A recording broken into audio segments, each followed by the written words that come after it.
Pai prometido, lá do céu a profecia, que nasceu nosso Messias numa pobre estrebaria. Foi menino igual aos outros, mas trazia mais poder na palavra, nos milagres, na maneira de viver. Caminhava entre os pequenos, consolava o sofredor. Tinha o dom de fazer graça até do gosto da dor.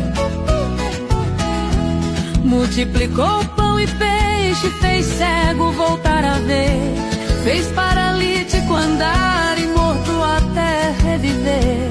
Mas o povo poderoso